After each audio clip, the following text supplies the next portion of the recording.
over the past 6 months, it's been really important to be able to get out and not feel like you're just cooped up. And it's just been a real saviour to be able to just get out and get some of that real fresh air and green space.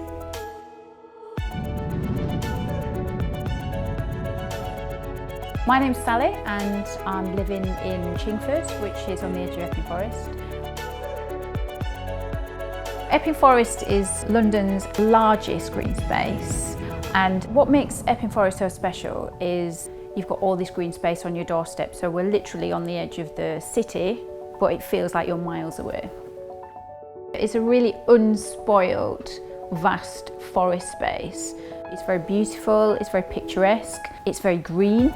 It's just a really lovely, relaxing place to come home to at the end of a working day. Chingford Plain is a very pretty, picturesque, open space part of Epping Forest. It's where I take my dog Oscar most days. And I always think about the history there as well, because there's a royal connection. The Queen Elizabeth Hunting Lodge was commissioned by Henry VIII, and it was for him and his courtiers to sit and watch the hunting across the plains. High Beach is right in the middle of the forest, so it's actually a place that people go when they want a really good walk. And the nice thing about High Beach is that it is actually high, so when you get up there you've got this beautiful view that overlooks the forest, and then you can see the city in the background, so that's why a lot of people do head up there to spend the day. Connaught Waters is beautiful. Connaught Waters is one of my favourite places. Connaught Waters is quite a large lake in the middle of the forest. You've got lots of wildlife, so you might often see a kingfisher and a heron and things like that. So a lot of people head up around Connaught Waters because it's very naturally a beautiful, picturesque place to go for a lovely walk. Wanstead's probably the closest green space nearest to London, and that is actually also quite a vast area of grassland where a lot of people walk their dogs. It's very popular, and there's a huge lake there as well.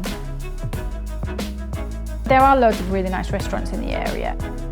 The King's Oak is this beautiful sort of like massive Tudor style pub up in High Beach. It's one of the really popular places in the area to have like weddings and birthdays. I had my 40th birthday there with my husband. The Robin Hood is right in the middle of the forest. If you take a bird's eye view, you'll see it bang smack in the middle. And one of the nice things about the Robin Hood is that it does really lovely Thai food. The original tea hut is really famous in the area. It's been there a long time, but it's traditionally where a lot of bikers go. Many years ago, there was a speedway track in High Beach, so I think on their way there, they'd stop off at the tea hut. Yeah, so it's quite an interesting place to go. The transport link's one of my favourite things about this area. In Chingford, you've got the Overground, which takes you right into Liverpool Street within 30 minutes. On that line, you can get off and go straight down to King's Cross, Oxford Circus. You can be in any of those places within like half an hour. You've got the M1, you've got the M11, and you've got the M25, all within about a 15-minute drive. So really accessible to the motorways. The kind of homes that are available in the area is really quite diverse and eclectic mix.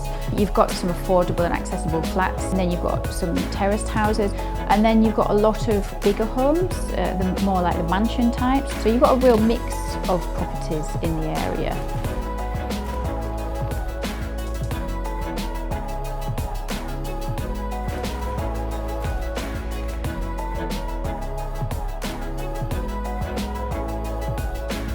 I think if you're in that stage of your life where you're looking for a green space, this is the perfect place. You don't have to have a big garden, you don't need a big garden because you've got the best, most natural garden, right on your doorstep. Every day I'm thankful, and every day that I go out for a walk, I breathe in and I think, we're so lucky to have this on our doorstep.